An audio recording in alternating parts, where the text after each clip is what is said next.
ଆଜି ମୁଁ କାହିଁକି ଏତେ ଥକି ପଡ଼ିଛି ଆଉ ଝିଟିପିଟି ଦେଖି ତ ମୋର ତ ପାଏ ରକ୍ତ ଶୁଖି ଯାଇଥିଲା।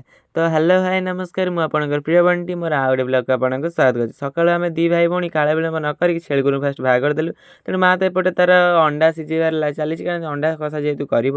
ତେଣୁ ଆମେ ଦି ଭାଇ ଭଉଣୀ ଆଉ କାଳ ବିଳମ୍ବ ନ କରିକି ଦି ଜଣ ବାହାରି ଗଲୁ। କାରଣ ସିଏ ତ ଯିବ କଲେଜ, ମୁଁ ଯିବି ଦୋକାନ। ଆମ ବିଲେଇ ମୋତେ ଡାକିକି କହୁଛି ମୁଁ ଟିକେ କଲେଜ ଗଲେ ହଅନ୍ତାନି, ମୁଁ ତ ଏତେ ବଡ଼ ହେଇଗଲିଣି ଆଉ କଲେଜ ତ ଯିବି। ମୁଁ ତାକୁ ଆମେ ଇଗ୍ନୋର ମାରିକି ଆମେ ଦି ଭାଇ ଭଉଣୀ ବସିଲୁ ଖାଇବା ପାଇଁ। ମା ତ ସେପଟେ ବସିଛି। ମିଶି ତିନି ଜଣ ଖାଇସାରିଲା ପରେ ମହାନଦୀ ପାର କରିକି ଆମ ଲକ୍ଷ୍ୟସ୍ଥଳକୁ ଆମେ ଆଗେଇ ପଡ଼ିଲୁ। ଗଲା ବାଟରେ ଆମ ଝିଅ ତାର ଚୁଟି ଶୁଖିନି ଯେହେତୁ ସେ ତାର ଧୋଇଛି ଯେହେତୁ, ତେଣୁ ସେ ଖୋଲି ଦେଇ ପଳେଇଲା। ଯେହେତୁ ମୋ ସାଇଡ଼୍ରେ ଗୋଟେ ପାଳଭୂତ ଯାଉଛି, ତେଣୁ ମୁଁ କିଛି କାହାକୁ କହିବିନି। ତାପରେ ସେ ପାଳଭୂତ ତା କଲେଜକୁ ପଳେଇଲା। ତାର ମୁଁ ଖରାବେଳେ ଆସିଲା ବେଳେ ମୋର ତ ମନ ଅଛି ସେପଟେ ମୁଁ ଡ୍ରେସ୍ ଗୁଡ଼ା ଭେଦେଇକି ଆସିଛି, କେମିତି ତାକୁ ଯାଇ ସାଙ୍ଗେ ସାଙ୍ଗେ ସଫା କରିବି। ଏଠି ଆସି ଦେଖିଲା ଯେ ସେ ପାଣି ଗୁଡ଼ା କୁଆଡ଼େ ପଳେଇଛି, ସେ ଫେଣା ଗୁଡ଼ା କୁଆଡ଼େ ପଳେଇଛି। ଡ୍ରେସ୍ ଯୋଉ ଅସନା ସେଇ ଅସନା। ଆଉ ଇଏ ଗୋଟେ ପିଲା ମୋ ଗାଣ୍ଡିଆ ଗାଣ୍ଡିଆ ବୁଲଉଛି, କେତେବେଳେ ତା ଉପରେ ଚଢ଼ିଛି ତା ଜୀବନ ଚାଲିଯିବ। ଏକରେ ତ ହେଇଛି ହାତ ଆଙ୍ଗୁଳି ଭଳିଆ, ତାପରେ ତା ଜୀବନ ପଳେଇବ। ତେଣୁ ସେ ଡ୍ରେସ୍ ପଟା ସବୁ ସଫା କରିସାରିଲା ପରେ ମୁଁ ତ ପ୍ରବଳ ଥକିଗଲି। ତାର ଆସିକି ଖାଇସାରିଲା ପରେ ଆମ ଧନ୍ୟ କରିଦେବି, କାରଣ ତା ଦେହ ବହୁତ ଖରାପ ଥିଲା। 2 ଦିନ ହେଲା ତାକୁ ଜ୍ୱର ହେଇଯାଇଥିଲା।